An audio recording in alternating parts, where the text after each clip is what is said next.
Hi hello ನಮಸ್ತೆ. ಎಲ್ಲರೂ ಹೇಗಿದ್ದೀರಾ? ಎಲ್ಲರೂ ಚೆನ್ನಾಗಿದ್ದೀರಾ ಅಂತ ಭಾವಿಸ್ತಾ ಇಂದಿನ ವಿಡಿಯೋವನ್ನು ಪ್ರಾರಂಭಿಸೋಣ ಬನ್ನಿ. ಇಂದಿನ ವಿಡಿಯೋದಲ್ಲಿ ಇಂಡಿಯನ್ ಕಾನ್ಸ್ಟಿಟ್ಯೂಷನ್ ವ್ಯಾಲ್ಯೂಸ್ನ ಮುಂದುವರೆದ ಭಾಗವನ್ನು ನೋಡುತ್ತಾ ಹೋಗೋಣ. ಹಿಂದಿನ ವಿಡಿಯೋದಲ್ಲಿ ಸಂವಿಧಾನಾತ್ಮಕ ಮೌಲ್ಯಗಳ ಅರ್ಥ, ಸ್ವಭಾವ, ವ್ಯಾಪ್ತಿ ಮತ್ತು ಪ್ರಾಮುಖ್ಯತೆ, ಹಾಗೆ ಸಂವಿಧಾನ ಸಭೆಯ ರಚನೆ ಇವೆಲ್ಲವನ್ನು ನೋಡಿದ್ದೇವೆ. ಯಾರು ನೋಡಿಲ್ಲ ಹೋಗಿ ನೋಡಿ. ಇಂದಿನ ವಿಡಿಯೋದಲ್ಲಿ ಭಾರತೀಯ ಸಂವಿಧಾನದ ಪ್ರಸ್ತಾವನೆ, ಸಂವಿಧಾನದ ಮೂಲ ರಚನೆ ಮತ್ತು ಲಕ್ಷಣಗಳು, ಸಂವಿಧಾನ ರಚನೆಯಲ್ಲಿ ಡಾಕ್ಟರ್ BR ಅಂಬೇಡ್ಕರ್ ಮತ್ತು ಜವಾಹರ್ಲಾಲ್ ನೆಹರು ಅವರ ಪಾತ್ರವನ್ನು ನೋಡುತ್ತಾ ಹೋಗೋಣ ಬನ್ನಿ. ಇವಾಗ ನಾವು ಭಾರತೀಯ ಸಂವಿಧಾನದ ಪ್ರಸ್ತಾವನೆಯನ್ನು ನೋಡುತ್ತಾ ಹೋಗೋಣ. ಭಾರತೀಯ ಸಂವಿಧಾನದ ಪ್ರಸ್ತಾವನೆ ಸಂವಿಧಾನದ ಉದ್ದೇಶ, ಆದರ್ಶಗಳು ಮತ್ತು ಮೌಲ್ಯಗಳನ್ನು ಪರಿಚಯಿಸುವ ಮೂಲ ಭಾಗವಾಗಿದೆ. ಇದು ಸಂವಿಧಾನದ ತತ್ವಾತ್ಮಕ ಹಿನ್ನೆಲೆಯನ್ನು ನೀಡುವ ಜೊತೆಗೆ ಭಾರತೀಯ ರಾಷ್ಟ್ರದ ಸ್ವರೂಪವನ್ನು ಸ್ಪಷ್ಟವಾಗಿ ರೂಪಿಸುತ್ತದೆ. ನಾವು ಭಾರತದ ಜನರು ಎಂಬ ಘೋಷಣೆಯಿಂದ ಪ್ರಾರಂಭವಾಗುವ ಪ್ರಸ್ತಾವನೆ ದೇಶದ ಸರ್ವಾಧಿಕಾರ ಜನರಲ್ಲಿಯೇ ಅಡಗಿದೆ ಎಂಬ ಪ್ರಜಾಸತ್ತಾತ್ಮಕ ತತ್ವವನ್ನು ಪ್ರತಿಪಾದಿಸುತ್ತದೆ. ಪ್ರಸ್ತಾವನೆಯಲ್ಲಿ ಭಾರತವನ್ನು ಸಾರ್ವಭೌಮ, ಸಮಾಜವಾದಿ, ಧರ್ಮನಿರಪೇಕ್ಷ, ಪ್ರಜಾಪ್ರಭುತ್ವಾತ್ಮಕ ಹಾಗೂ ಗಣರಾಜ್ಯ ರಾಷ್ಟ್ರವೆಂದು ಘೋಷಿಸಲಾಗಿದ್ದು, ಇದು ದೇಶದ ಆಡಳಿತ ವ್ಯವಸ್ಥೆಯ ಮೂಲಾಧಾರವಾಗಿದೆ. ಜೊತೆಗೆ ಸಾಮಾಜಿಕ, ಆರ್ಥಿಕ ಮತ್ತು ರಾಜಕೀಯ ನ್ಯಾಯ, ಆಲೋಚನೆ, ಅಭಿವ್ಯಕ್ತಿ, ನಂಬಿಕೆಯ ಸ್ವಾತಂತ್ರ್ಯ, ಸ್ಥಾನಮಾನ ಮತ್ತು ಅವಕಾಶಗಳ ಸಮಾನತೆ ಹಾಗೂ ವ್ಯಕ್ತಿಯ ಗೌರವ ಮತ್ತು ರಾಷ್ಟ್ರೀಯ ಏಕತೆಯನ್ನು ಕಾಪಾಡುವ ಸಹೋದರತ್ವವನ್ನು ಸಾಧಿಸುವ ಗುರಿಯನ್ನು ಪ್ರಸ್ತಾವನೆ ಮುಂದಿರಿಸುತ್ತದೆ. ಹೀಗಾಗಿ ಭಾರತೀಯ ಸಂವಿಧಾನದ ಪ್ರಸ್ತಾವನೆ ಕೇವಲ ಪರಿಚಯವಲ್ಲ, ಅದು ಸಂಪೂರ್ಣ ಸಂವಿಧಾನದ ಆತ್ಮ ಮತ್ತು ದಿಕ್ಕು ತೋರಿಸುವ ದಾರಿದೀಪವಾಗಿದೆ. ಇವಾಗ ನಾವು ಭಾರತದ ಸಂವಿಧಾನದ ಪ್ರಸ್ತಾವನೆಯ ಮೌಲ್ಯಗಳಲ್ಲಿ ಒಂದಾದ ಸಾರ್ವಭೌಮತ್ವವನ್ನು ನೋಡೋಣ. ಸಾರ್ವಭೌಮತ್ವ ಎಂದರೆ ಒಂದು ದೇಶವು ತನ್ನ ಒಳಾಂಗಣ ಮತ್ತು ಹೊರಾಂಗಣ ವಿಷಯಗಳಲ್ಲಿ ಯಾವುದೇ ಬೇರೊಂದು ದೇಶದ ನಿಯಂತ್ರಣಕ್ಕೆ ಒಳಗಾಗದೆ ಸಂಪೂರ್ಣ ಸ್ವತಂತ್ರವಾಗಿ ಆಡಳಿತ ನಡೆಸುವ ಶಕ್ತಿ.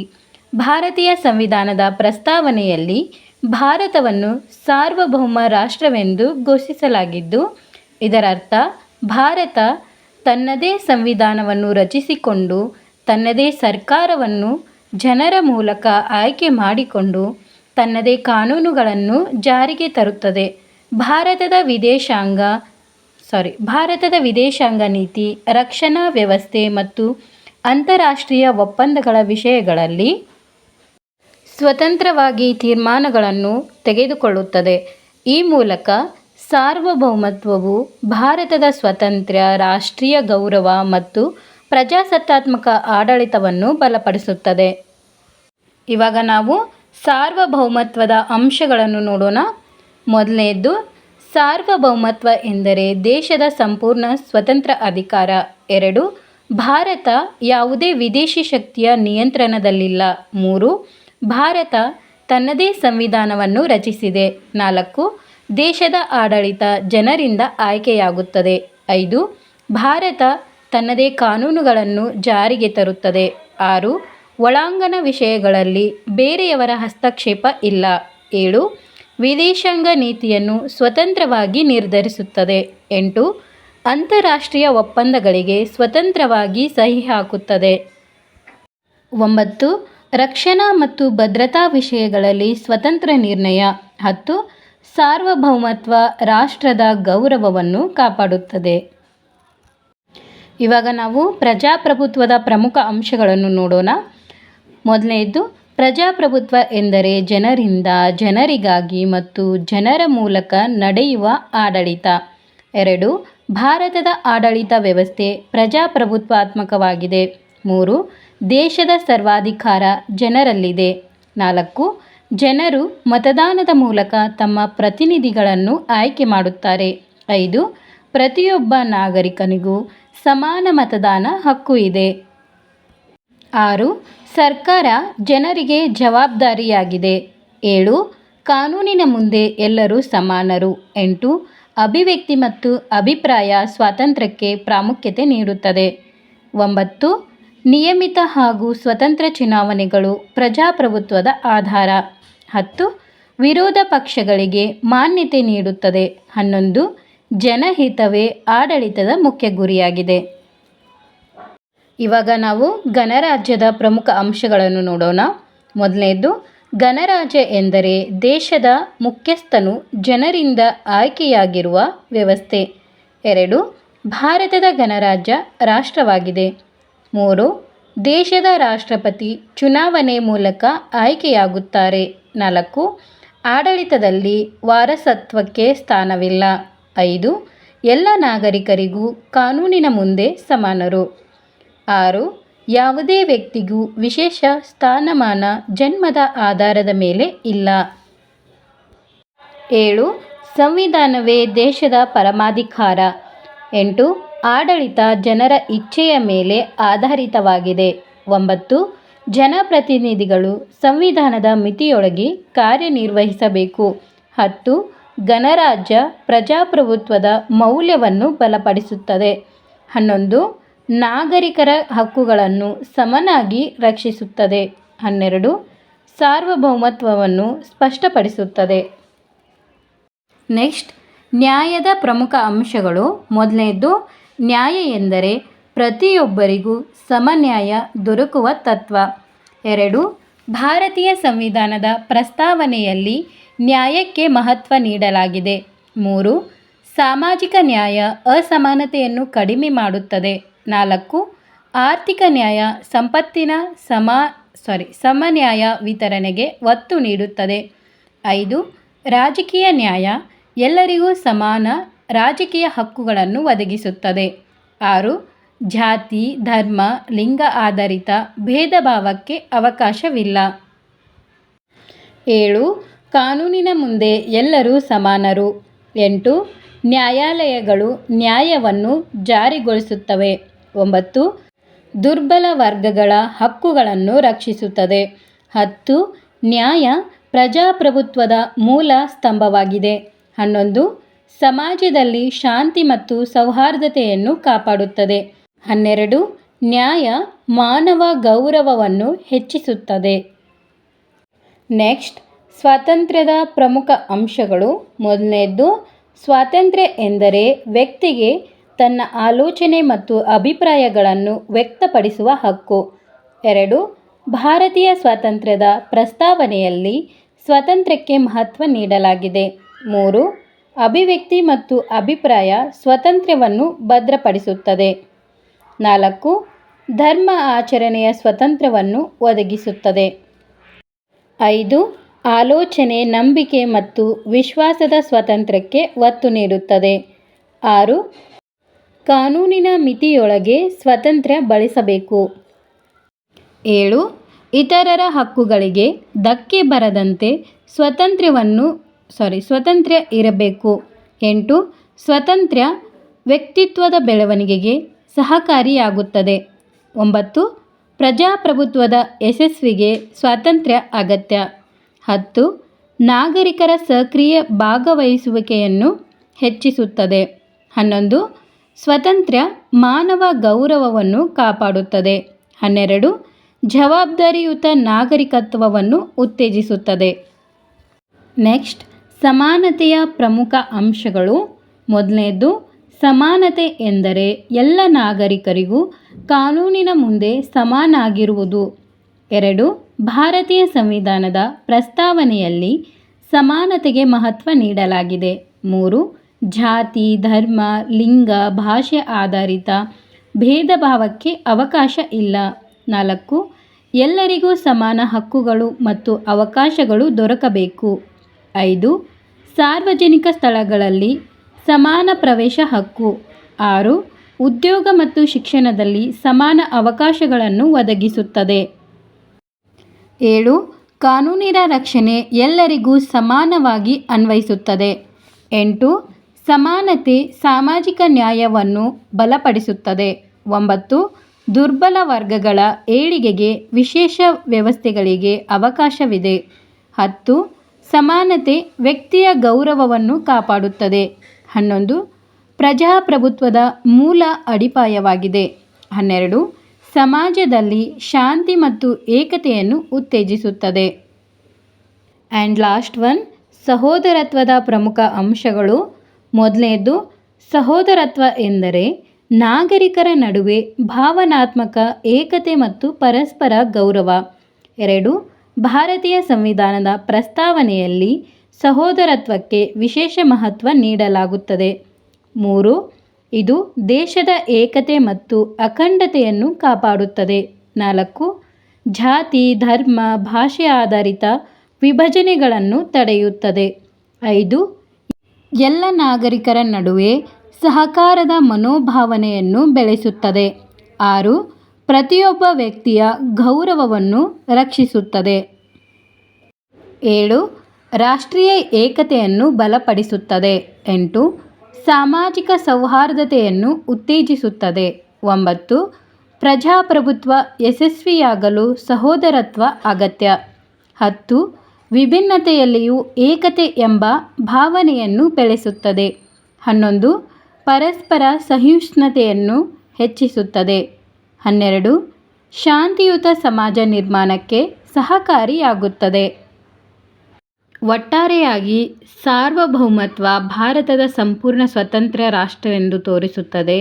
ಸಮಾಜವಾದಿ, ಸಾಮಾಜಿಕ ಹಾಗೂ ಆರ್ಥಿಕ ಸಮಾನತೆ, ಧರ್ಮ ನಿರಪೇಕ್ಷ, ಎಲ್ಲ ಧರ್ಮಗಳಿಗೆ ಸಮಾನ ಗೌರವ, ಪ್ರಜಾಪ್ರಭುತ್ವ, ಜನರಿಂದ ಜನರಿಗಾಗಿ ಆಡಳಿತ, ಗಣರಾಜ್ಯ, ಜನರಿಂದ ಆಯ್ಕೆಯಾದ ರಾಷ್ಟ್ರಾಧ್ಯಕ್ಷ, ನ್ಯಾಯ, ಸಾಮಾಜಿಕ, ಆರ್ಥಿಕ, ರಾಜಕೀಯ ಸಮನ್ವಯ, ಸ್ವಾತಂತ್ರ್ಯ, ಆಲೋಚನೆ, ಅಭಿವ್ಯಕ್ತಿ, ನಂಬಿಕೆಯ ಸ್ವಾತಂತ್ರ್ಯ, ಸಮಾನತೆ, ಕಾನೂನಿನ ಮುಂದೆ ಎಲ್ಲರೂ ಸಮಾನರು, ಸಹೋದರತ್ವ, ಏಕತೆ, ಗೌರವ ಮತ್ತು ರಾಷ್ಟ್ರ ಸೌಹಾರ್ದತೆಯನ್ನು ತಿಳಿಸುತ್ತವೆ.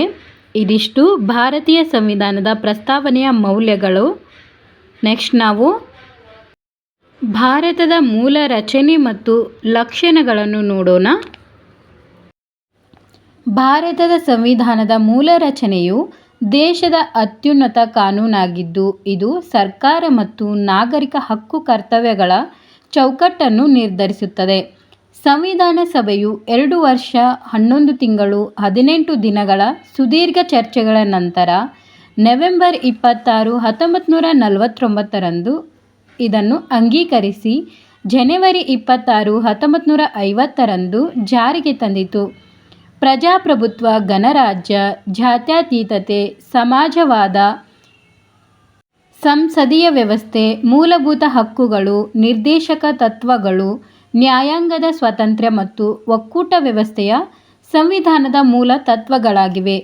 ವಿಶೇಷವಾಗಿ ಕೇಶವಾನಂದ ಭಾರತಿ ಪ್ರಕರಣದ ತೀರ್ಪಿನ ನಂತರ ಸರ್ವೋಚ್ಚ ನ್ಯಾಯಾಲಯವು ಸಂವಿಧಾನದ ಮೂಲಭೂತ ಆಶಯಗಳನ್ನು ಅಂದರೆ ಪೀಠಿಕೆ, ಸಮಾನತೆ, ಕಾನೂನಿನ ಆಡಳಿತವನ್ನು ತಿದ್ದುಪಡಿ ಮಾಡಲು ಸಾಧ್ಯವಿಲ್ಲವೆಂದು ಸ್ಪಷ್ಟಪಡಿಸಿದೆ. ಈ ಮೂಲ ರಚನೆಯು ಭಾರತದ ಸಂಸತ್ತು ತಿದ್ದುಪಡಿ ಮಾಡಲಾಗದ ಸಂವಿಧಾನದ ಆತ್ಮದಂತಿರುವ ಅಡಿಪಾಯವಾಗಿದೆ.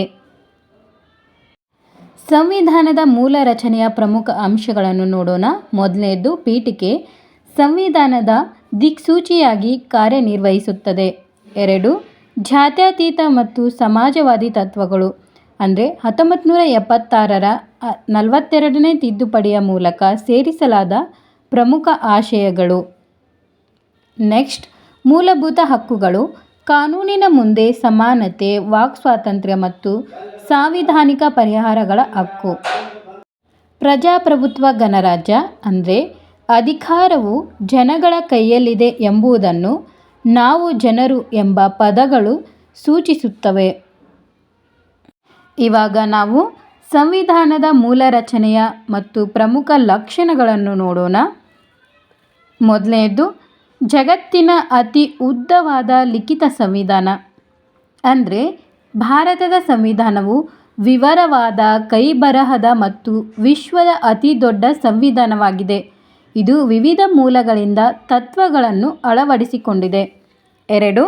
ಪೀಠಿಕೆ ಅಂದರೆ ಸಂವಿಧಾನವು ಭಾರತವನ್ನು ಸಾರ್ವಭೌಮ, ಸಮಾಜವಾದಿ, ಜಾತ್ಯತೀತ, ಪ್ರಜಾಸತ್ತಾತ್ಮಕ ಗಣರಾಜ್ಯವಾಗಿ ಘೋಷಿಸುತ್ತದೆ ಮತ್ತು ನ್ಯಾಯ, ಸ್ವಾತಂತ್ರ್ಯ, ಸಮಾನತೆ ಮತ್ತು ಭ್ರಾತೃತ್ವವನ್ನು ಖಾತರಿಪಡಿಸುತ್ತದೆ. ಫೆಡರಲ್ ವ್ಯವಸ್ಥೆಯೊಂದಿಗೆ ಏಕೀಕೃತ ವೈಶಿಷ್ಟ್ಯಗಳು ಅಂದರೆ ಇದು ಒಕ್ಕೂಟ ವ್ಯವಸ್ಥೆಯ ಅಂದರೆ ಕೇಂದ್ರ ರಾಜ್ಯ ಅಧಿಕಾರದ ಹಂಚಿಕೆಯ ಲಕ್ಷಣಗಳನ್ನು ಹೊಂದಿದ್ದರೂ ಬಲವಾದ ಕೇಂದ್ರ ಸರ್ಕಾರ, ಏಕ ಪೌರತ್ವ ಮತ್ತು ಏಕೀಕೃತ ನ್ಯಾಯಾಂಗದಂತಹ ಏಕೀಕೃತ ವೈಶಿಷ್ಟ್ಯಗಳನ್ನು ಹೊಂದಿದೆ. ನೆಕ್ಸ್ಟ್, ಸಂಸದೀಯ ಸರ್ಕಾರ ಅಂದರೆ ಬ್ರಿಟಿಷ್ ಮಾದರಿಯ ಸಂಸದೀಯ ವ್ಯವಸ್ಥೆಯು ಇಲ್ಲಿದೆ. ಇಲ್ಲಿ ಕಾರ್ಯಾಂಗವು ಶಾಸಕಾಂಗಕ್ಕೆ ಜವಾಬ್ದಾರಿಯಾಗಿರುತ್ತದೆ. ನೆಕ್ಸ್ಟ್ ಪಾಯಿಂಟ್, ಮೂಲಭೂತ ಹಕ್ಕುಗಳು ಮತ್ತು ಕರ್ತವ್ಯಗಳು ಅಂದರೆ ಭಾಗ 3ರ ಅಡಿಯಲ್ಲಿ ಪ್ರಜೆಗಳಿಗೆ ಮೂಲಭೂತ ಹಕ್ಕುಗಳನ್ನು ವಿಧಿ 12ರಿಂದ 35 ನೀಡಲಾಗಿದೆ ಮತ್ತು ಭಾಗ 4A ದಲ್ಲಿ ಮೂಲಭೂತ ಕರ್ತವ್ಯಗಳನ್ನು ವಿಧಿ 51A ಸೇರಿಸಲಾಗಿದೆ. ನೆಕ್ಸ್ಟ್, ರಾಜನೀತಿ ನಿರ್ದೇಶಕ ತತ್ವಗಳು ಅಂದರೆ ಭಾಗ 4ರ ಅಡಿಯಲ್ಲಿ ಇದು ಕಲ್ಯಾಣ ರಾಜ್ಯವನ್ನು ಸ್ಥಾಪಿಸಲು ಸರ್ಕಾರಕ್ಕೆ ಮಾರ್ಗದರ್ಶನ ನೀಡುತ್ತದೆ. ನೆಕ್ಸ್ಟ್, ಸ್ವತಂತ್ರ ಮತ್ತು ಸಮಗ್ರ ನ್ಯಾಯಾಂಗ. ಸಂವಿಧಾನದ ಸಂರಕ್ಷಕನಾಗಿ ಸುಪ್ರೀಂ ಕೋರ್ಟ್ ಮತ್ತು ಹೈಕೋರ್ಟ್ಗಳು ಸ್ವತಂತ್ರವಾಗಿ ಕಾರ್ಯನಿರ್ವಹಿಸುತ್ತವೆ. ನೆಕ್ಸ್ಟ್ ಮೂಲಭೂತ ರಚನೆಯ ಸಿದ್ಧಾಂತ ಅಂದರೆ ಸರ್ವೋಚ್ಚ ನ್ಯಾಯಾಲಯದ ಪ್ರಕಾರ ಸಂಸತ್ತು ಸಂವಿಧಾನದ ಮೂಲ ರಚನೆಯನ್ನು ಅಂದರೆ ಉದಾಹರಣೆಗೆ ಪ್ರಜಾಪ್ರಭುತ್ವ, ಜಾತ್ಯತೀತತೆ, ನ್ಯಾಯಾಂಗ ವಿಮರ್ಶೆಯನ್ನು ತಿದ್ದುಪಡಿ ಮಾಡಲು ಸಾಧ್ಯವಿಲ್ಲ. ನೆಕ್ಸ್ಟ್, ನಮ್ಯತೆ ಮತ್ತು ಬಿಗಿತದ ಮಿಶ್ರಣ ಅಂದರೆ ಕೆಲವು ಭಾಗಗಳನ್ನು ಸುಲಭವಾಗಿ ತಿದ್ದುಪಡಿ ಮಾಡಬಹುದು, ಆದರೆ ಕೆಲವು ಭಾಗಗಳಿಗೆ ಸಂಸತ್ತಿನ ವಿಶೇಷ ಬಹುಮತ ಮತ್ತು ರಾಜ್ಯಗಳ ಒಪ್ಪಿಗೆ ಅಗತ್ಯವಿರುತ್ತದೆ. ನೆಕ್ಸ್ಟ್, ಜಾತ್ಯತೀತ ಮತ್ತು ಪ್ರಜಾಸತ್ತಾತ್ಮಕ ರಾಜ್ಯ ಅಂದರೆ ಸಂವಿಧಾನವು ಯಾವುದೇ ಧರ್ಮಕ್ಕೆ ಆದ್ಯತೆ ನೀಡುವುದಿಲ್ಲ ಮತ್ತು ವಯಸ್ಕ ಮತದಾನದ ಮೂಲಕ ಪ್ರಜಾಪ್ರಭುತ್ವವನ್ನು ಎತ್ತಿ ಹಿಡಿಯುತ್ತದೆ. ಒಟ್ಟಾರೆಯಾಗಿ ಸಂವಿಧಾನದ ಈ ವೈಶಿಷ್ಟ್ಯಗಳು ಭಾರತವನ್ನು ಪ್ರಜಾಪ್ರಭುತ್ವದ ಹಾದಿಯಲ್ಲಿ ಮುನ್ನಡೆಸುವಲ್ಲಿ ಪ್ರಮುಖ ಪಾತ್ರ ವಹಿಸುತ್ತವೆ. ಇದಿಷ್ಟು ಸಂವಿಧಾನದ ಮೂಲ ರಚನೆ ಮತ್ತು ಲಕ್ಷಣಗಳಾಗಿತ್ತು. ನೆಕ್ಸ್ಟ್ ನಾವು ಭಾರತದ ಸಂವಿಧಾನ ರಚನೆಯಲ್ಲಿ ಡಾಕ್ಟರ್ BR ಅಂಬೇಡ್ಕರ್ ಮತ್ತು ಜವಾಹರಲಾಲ್ ನೆಹರು ಅವರ ಪಾತ್ರವನ್ನು ನೋಡೋಣ. ಮೊದಲಿಗೆ ಡಾಕ್ಟರ್ BR ಅಂಬೇಡ್ಕರ್ ಅವರ ಪಾತ್ರವನ್ನು ನೋಡುತ್ತಾ ಹೋಗೋಣ. ಭಾರತದ ಸಂವಿಧಾನದ ರಚನೆಯಲ್ಲಿ ಡಾಕ್ಟರ್ BR ಅಂಬೇಡ್ಕರ್ ಅವರ ಪಾತ್ರ ಅತ್ಯಂತ ಮಹತ್ವದ್ದು. ಕರಡು ಸಮಿತಿಯ ಅಧ್ಯಕ್ಷರಾಗಿ ಅವರು ಸಂವಿಧಾನದ ರೂಪುರೇಷೆಗಳನ್ನು ಸಿದ್ಧಪಡಿಸಿದ್ದರು. ಈ ಕಾರಣದಿಂದಲೇ ಅವರನ್ನು ಭಾರತದ ಸಂವಿಧಾನದ ಶಿಲ್ಪಿ ಎಂದು ಕರೆಯಲಾಗುತ್ತದೆ. ಸಾಮಾಜಿಕ ನ್ಯಾಯ, ಸಮಾನತೆ, ಮೂಲಭೂತ ಹಕ್ಕುಗಳು ಮತ್ತು ಅಸ್ಪೃಶ್ಯತೆಗೆ ನಿರ್ಮೂಲನೆಗೆ ಆದ್ಯತೆ ನೀಡಿದೆ. ಪ್ರಜಾಸತ್ತಾತ್ಮಕ, ಜಾತ್ಯತೀತ ಮತ್ತು ರಾಷ್ಟ್ರದ ನಿರ್ಮಾಣಕ್ಕೆ ಅಡಿಪಾಯ ಹಾಕಿದರು. ಇವಾಗ ನಾವು ಭಾರತದ ಸಂವಿಧಾನದಲ್ಲಿ ಡಾಕ್ಟರ್ BR ಅಂಬೇಡ್ಕರ್ ಪಾತ್ರ ಎಷ್ಟು ಪ್ರಮುಖವಾಗಿತ್ತು ಎಂದು ನೋಡುತ್ತಾ ಹೋಗೋಣ. ಮೊದಲನೇದು ಕರಡು ಸಮಿತಿಯ ಅಧ್ಯಕ್ಷತೆ ಅಂದರೆ 1947ರಲ್ಲಿ ಸಂವಿಧಾನದ ಸಮಿತಿಯು ಅಂಬೇಡ್ಕರ್ ಅವರನ್ನು ಕರಡು ಸಮಿತಿಯ ಅಧ್ಯಕ್ಷರನ್ನಾಗಿ ನೇಮಿಸಿತು. ಸಂವಿಧಾನದ ಅಂತಿಮ ರೂಪವನ್ನು ಸಿದ್ಧಪಡಿಸುವಲ್ಲಿ ಅವರು ಅತ್ಯಂತ ನಿರ್ಣಾಯಕ ಪಾತ್ರ ವಹಿಸಿದ್ದರು. ಸಾಮಾಜಿಕ ಸಮಾನತೆ ಮತ್ತು ಹಕ್ಕುಗಳು ಅಂದರೆ ಸಂವಿಧಾನದ ಭಾಗ 3ರಲ್ಲಿ ಮೂಲಭೂತ ಹಕ್ಕುಗಳನ್ನು ಸೇರಿಸುವಲ್ಲಿ ಅವರು ಪ್ರಮುಖರಾಗಿದ್ದರು. ಜಾತಿ, ಧರ್ಮ, ಲಿಂಗ ಅಥವಾ ಜನ್ಮಸ್ಥಳದ ಆಧಾರದ ಮೇಲೆ ತಾರತಮ್ಯವನ್ನು ನಿಷೇಧಿಸುವ ಅಂದರೆ ವಿಧಿ ನಿಯಮ 15, 17, 23, 24 ಮೂಲಕ ಸಾಮಾಜಿಕ ನ್ಯಾಯವನ್ನು ಖಾತರಿಪಡಿಸಿದರು. ನೆಕ್ಸ್ಟ್ ಅಸ್ಪೃಶ್ಯತೆ ನಿರ್ಮೂಲನೆ. ಅಸ್ಪೃಶ್ಯತೆಯನ್ನು ವಿಧಿ ನಿಯಮ 17ರ ಅಡಿಯಲ್ಲಿ ಅಪರಾಧವೆಂದು ಘೋಷಿಸಿ ಅದನ್ನು ಸಂವಿಧಾನದಿಂದ ಸಂಪೂರ್ಣವಾಗಿ ನಿರ್ಮೂಲನೆ ಮಾಡಿದರು. ನೆಕ್ಸ್ಟ್, ಮಹಿಳಾ ಸಬಲೀಕರಣ ಮತ್ತು ಮೀಸಲಾತಿ. ಮಹಿಳೆಯರಿಗೆ ಸಮಾನ ಹಕ್ಕುಗಳು. ಸಾಮಾಜಿಕವಾಗಿ ಮತ್ತು ಶೈಕ್ಷಣಿಕವಾಗಿ ಹಿಂದುಳಿದ ವರ್ಗಗಳಿಗೆ ಶಿಕ್ಷಣ ಮತ್ತು ಉದ್ಯೋಗದಲ್ಲಿ ಮೀಸಲಾತಿ ಕಲ್ಪಿಸುವ ಮೂಲಕ ಸಮಾನ ಅವಕಾಶಗಳನ್ನು ಒದಗಿಸಿದರು. ಸ್ವತಂತ್ರ ನ್ಯಾಯಾಂಗ ಮತ್ತು ವಿಧಿ 32 ಅಂದರೆ ನಾಗರಿಕ ಹಕ್ಕುಗಳನ್ನು ರಕ್ಷಿಸಲು ಸ್ವತಂತ್ರ ನ್ಯಾಯಾಂಗ ವ್ಯವಸ್ಥೆಯನ್ನು ಸ್ಥಾಪಿಸಿದರು. ವಿಧಿ 32 ಅಂದರೆ ಸಂವಿಧಾನದ ಆತ್ಮ ಮೂಲಕ ಮೂಲಭೂತ ಹಕ್ಕುಗಳು ಉಲ್ಲಂಘನೆಯಾದಲ್ಲಿ ಸುಪ್ರೀಂ ಕೋರ್ಟನ್ನು ಸಂಪರ್ಕಿಸುವ ಹಕ್ಕನ್ನು ನೀಡಿದರು. ಒಟ್ಟಾರೆಯಾಗಿ ಡಾಕ್ಟರ್ ಬಿ.ಆರ್. ಅಂಬೇಡ್ಕರ್ ಅವರು ಕೇವಲ ಕಾನೂನನ್ನು ರಚಿಸಿಲ್ಲ, ಬದಲಾಗಿ ಸಮಾನತೆ, ಸ್ವಾತಂತ್ರ್ಯ ಮತ್ತು ಭ್ರಾತೃತ್ವದ ತತ್ವಗಳ ಮೇಲೆ ಆಧುನಿಕ ಭಾರತವನ್ನು ರೂಪಿಸಿದರು. ಅವರ ದೂರದೃಷ್ಟಿ ಮತ್ತು ಶ್ರಮದಿಂದಾಗಿ ಭಾರತವು ವಿಶ್ವದ ಅತಿದೊಡ್ಡ ಪ್ರಜಾಪ್ರಭುತ್ವ ರಾಷ್ಟ್ರವಾಗಿ ಹೊರಹೊಮ್ಮಿದೆ. ಇವಾಗ ನಾವು ಭಾರತದ ಪ್ರಧಾನಮಂತ್ರಿಯಾದ ನೆಹರು ಅವರ ಪಾತ್ರವನ್ನು ನೋಡುತ್ತಾ ಹೋಗೋಣ. ಭಾರತದ ಪ್ರಧಾನಮಂತ್ರಿ ಜವಾಹರ್ಲಾಲ್ ನೆಹರು ಅವರು ಸಂವಿಧಾನ ಸಭೆಯ ಪ್ರಮುಖ ಮಾರ್ಗದರ್ಶಕರಾಗಿದ್ದರು. ಉದ್ದೇಶಗಳ ನಿರ್ಣಯ ಮಂಡಿಸುವ ಮೂಲಕ ಸಂವಿಧಾನದ ದೃಷ್ಟಿಕೋನವನ್ನು ರೂಪಿಸಿದ ಅವರು ಪ್ರಜಾಪ್ರಭುತ್ವ, ಜಾತ್ಯತೀತತೆ, ಮೂಲಭೂತ ಹಕ್ಕುಗಳು, ಸಮಾಜವಾದಿ ತತ್ವಗಳು ಮತ್ತು ಸ್ವತಂತ್ರ ನ್ಯಾಯಾಂಗದ ಅಳವಡಿಕೆಗೆ ಭದ್ರ ಬುನಾದಿ ಹಾಕಿದರು. ಸಂಸದೀಯ ವ್ಯವಸ್ಥೆ ಮತ್ತು ರಾಷ್ಟ್ರದ ಏಕೀಕರಣದಲ್ಲಿ ಅವರ ಪಾತ್ರ ನಿರ್ಣಾಯಕವಾಗಿತ್ತು. ಭಾರತದ ಸಂವಿಧಾನದ ರಚನೆಯಲ್ಲಿ ಜವಾಹರ್ಲಾಲ್ ನೆಹರು ಅವರ ಪ್ರಮುಖ ಪಾತ್ರಗಳನ್ನು ನೋಡೋಣ. ಮೊದಲನೇದು ಉದ್ದೇಶಗಳ ನಿರ್ಣಯ ಅಂದರೆ 1946ರಲ್ಲಿ ನೆಹರು ಅವರು ಮಂಡಿಸಿದ ಉದ್ದೇಶಗಳ ನಿರ್ಣಯವು ಸಂವಿಧಾನದ ಪೀಠಿಕೆಗೆ ಅಡಿಪಾಯವಾಯಿತು. ಇದು ಭಾರತವನ್ನು ಸ್ವತಂತ್ರ ಸಾರ್ವಭೌಮ ಗಣರಾಜ್ಯವನ್ನಾಗಿ ಮಾಡುವ ಗುರಿಯನ್ನು ಹೊಂದಿತ್ತು. ಪೀಠಿಕೆ ಮತ್ತು ಮೂಲಭೂತ ಹಕ್ಕುಗಳು ಅಂದರೆ ಸಂವಿಧಾನದ ತಾತ್ವಿಕ ಚೌಕಟ್ಟನ್ನು ರೂಪಿಸುವಲ್ಲಿ ನೆಹರು ಅವರ ಪಾತ್ರ ಹಿರಿದು. ಅವರು ಸ್ವಾತಂತ್ರ್ಯ, ಸಮಾನತೆ ಮತ್ತು ಸಾಮಾಜಿಕ ನ್ಯಾಯದ ಪರವಾಗಿದ್ದರು. ಜಾತ್ಯತೀತತೆ ಮತ್ತು ಅಲ್ಪಸಂಖ್ಯಾತರ ಹಕ್ಕುಗಳು ಅಂದರೆ ಭಾರತದ ವೈವಿಧ್ಯಮಯ ಸಮಾಜದಲ್ಲಿ ಎಲ್ಲ ಧರ್ಮಗಳ ಸಮಾನತೆಯನ್ನು ಅಂದರೆ ಜಾತ್ಯತೀತತೆಯನ್ನು ಪ್ರತಿಪಾದಿಸಿದರು. ಅಲ್ಪಸಂಖ್ಯಾತರ ಹಕ್ಕುಗಳನ್ನು ಸಂವಿಧಾನದಲ್ಲಿ ಭದ್ರಪಡಿಸುವಲ್ಲಿ ಪ್ರಮುಖ ಪಾತ್ರ ವಹಿಸಿದರು. ನೆಕ್ಸ್ಟ್ ಒನ್, ಸಾಮಾಜಿಕ ಮತ್ತು ಆರ್ಥಿಕ ಸುಧಾರಣೆ ಅಂದರೆ ಸಂವಿಧಾನದಲ್ಲಿ ರಾಜನೀತಿಯ ನಿರ್ದೇಶಕ ತತ್ವಗಳ ಮೂಲಕ ಸಮಾಜವಾದಿ ಸಿದ್ಧಾಂತವನ್ನು ಅಳವಡಿಸಲು ಅವರು ಒತ್ತು ನೀಡಿದರು. ಇದು ಬಡತನ ನಿರ್ಮೂಲನೆಗೆ ಸಹಾಯ ಮಾಡಿತು. ಸಂಸದೀಯ ಪ್ರಜಾಪ್ರಭುತ್ವ ಅಂದರೆ ಬ್ರಿಟಿಷ್ ಮಾದರಿಯ ಸಂಸದೀಯ ಪ್ರಜಾಪ್ರಭುತ್ವ ವ್ಯವಸ್ಥೆಯನ್ನು ಅಳವಡಿಸಿಕೊಳ್ಳಲು ನೆಹರು ಒಲವು ತೋರಿದರು. ಇದು ದೇಶದ ಏಕತೆ ಮತ್ತು ಪ್ರಜಾಪ್ರಭುತ್ವದ ಮೌಲ್ಯವನ್ನು ಎತ್ತಿಹಿಡಿಯಲು ಸಹಾಯ ಮಾಡಿತು. ಲಾಸ್ಟ್ ಒನ್, ಏಕೀಕರಣ ಮತ್ತು ಫೆಡರಲಿಸಂ ಅಂದರೆ ದೇಶದ ಏಕತೆಯನ್ನು ಕಾಪಾಡಲು ಬಲಿಷ್ಠ ಕೇಂದ್ರ ಸರ್ಕಾರವನ್ನು ಬೆಂಬಲಿಸಿದರು. ಅವರು ದೇಶೀಯ ಸಂಸ್ಥಾನಗಳನ್ನು ಭಾರತೀಯ ಗಣರಾಜ್ಯದೊಂದಿಗೆ ವಿಲೀನಗೊಳಿಸುವ ಪ್ರಕ್ರಿಯೆಯಲ್ಲಿ ಪ್ರಮುಖ ಪಾತ್ರ ವಹಿಸಿದರು.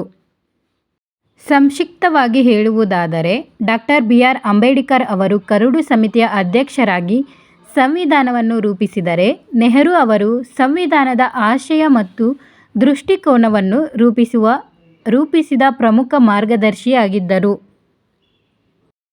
ಇವಾಗ ನಾವು ಈ ಚಾಪ್ಟರ್ನ ಕ್ವಶನ್ಸ್ ನೋಡೋಣ. 2 ಮಾರ್ಕ್ಸ್ ಕ್ವಶನ್ಸ್ ನೋಡೋಣ. ಮೊದಲನೇ ಕ್ವಶನ್, ಸಂವಿಧಾನ ಎಂದರೇನು? 2, ಭಾರತೀಯ ಸಂವಿಧಾನದ ಪ್ರಸ್ತಾವನೆ ಎಂದರೇನು? 3, ನಾವು ಭಾರತದ ಜನರು ಎಂಬ ಪದಗಳ ಅರ್ಥವೇನು? 4, ಸಾರ್ವಭೌಮತ್ವ ಎಂದರೇನು? 5, ಪ್ರಜಾಪ್ರಭುತ್ವ ಎಂದರೇನು? 6, ಗಣರಾಜ್ಯ ಎಂದರೇನು? 7, ನ್ಯಾಯ ಎಂದರೇನು? 8, ಸ್ವತಂತ್ರ ಎಂದರೇನು? 9, ಸಮಾನತೆ ಎಂದರೇನು? 10, ಸಹೋದರತ್ವ ಎಂದರೇನು? ಇವಾಗ 5 ಮಾರ್ಕ್ಸ್ ಕ್ವಶನ್ಸ್ ನೋಡೋಣ. ಮೊದಲನೇದು, ಭಾರತೀಯ ಸಂವಿಧಾನದ ಪ್ರಸ್ತಾವನೆಯ ಮಹತ್ವವನ್ನು ವಿವರಿಸಿ. ಪ್ರಸ್ತಾವನೆಯಲ್ಲಿ ಹೇಳಿರುವ ಯಾವುದೇ 4 ಮೌಲ್ಯಗಳನ್ನು ವಿವರಿಸಿ. ಸಾರ್ವಭೌಮತ್ವ ರಾಷ್ಟ್ರ ಎಂದರೇನು? ಭಾರತವನ್ನು ಪ್ರಜಾಪ್ರಭುತ್ವ ರಾಷ್ಟ್ರವೆಂದು ಏಕೆ ಕರೆಯಲಾಗುತ್ತದೆ? ಗಣರಾಜ್ಯ ರಾಷ್ಟ್ರದ ಲಕ್ಷಣಗಳನ್ನು ಬರೆಯಿರಿ. ಸಾಮಾಜಿಕ, ಆರ್ಥಿಕ ಮತ್ತು ರಾಜಕೀಯ ನ್ಯಾಯವನ್ನು ವಿವರಿಸಿ. ಸ್ವಾತಂತ್ರ್ಯದ ವಿಧಗಳನ್ನು ವಿವರಿಸಿ. ಸಮಾನತೆಯ ಅರ್ಥ ಮತ್ತು ಮಹತ್ವವನ್ನು ವಿವರಿಸಿ. ಲಾಸ್ಟ್ ಒನ್, ಸಹೋದರತ್ವದ ಅವಶ್ಯಕತೆಯನ್ನು ವಿವರಿಸಿ.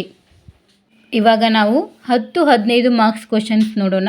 ಮೊದಲನೇದು, ಭಾರತೀಯ ಸಂವಿಧಾನದ ಪ್ರಸ್ತಾವನೆಯನ್ನು ವಿವರಿಸಿ. ಪ್ರಸ್ತಾವನೆಯಲ್ಲಿರುವ ಮೌಲ್ಯಗಳನ್ನು ವಿವರಿಸಿ. ಭಾರತೀಯ ಸಂವಿಧಾನದ ಪ್ರಸ್ತಾವನೆಯ ಮಹತ್ವವನ್ನು ವಿಶ್ಲೇಷಿಸಿ. ಸಂವಿಧಾನದ ಮೂಲ ರಚನೆ ಎಂದರೇನು ವಿವರಿಸಿ. ಕೇಶವಾನಂದ ಭಾರತೀಯ ಪ್ರಕರಣದ ಮಹತ್ವವನ್ನು ವಿವರಿಸಿ. ಪ್ರಜಾಪ್ರಭುತ್ವ ಮತ್ತು ಗಣರಾಜ್ಯ ನಡುವಿನ ವ್ಯತ್ಯಾಸವನ್ನು ವಿವರಿಸಿ. ಲಾಸ್ಟ್ ಒನ್, ನ್ಯಾಯ, ಸ್ವಾತಂತ್ರ್ಯ, ಸಮಾನತೆ ಮತ್ತು ಸಹೋದರತ್ವಗಳ ಮಹತ್ವವನ್ನು ವಿವರಿಸಿ. ಇದಿಷ್ಟು ಮೊದಲನೇ ಚಾಪ್ಟರ್. ಮತ್ತೆ ಮುಂದಿನ ವಿಡಿಯೋದಲ್ಲಿ ಸಿಗೋಣ. ವಿಡಿಯೋ ಇಷ್ಟ ಆಗಿದ್ದರೆ ಲೈಕ್ ಮಾಡಿ, ಶೇರ್ ಮಾಡಿ, ಕಮೆಂಟ್ ಮಾಡಿ ಹಾಗೂ ಕಂಟೆಂಟ್ ಇಷ್ಟ ಆದರೆ ಮಾತ್ರ ಸಬ್ಸ್ಕ್ರೈಬ್ ಮಾಡಿ. ಧನ್ಯವಾದಗಳು.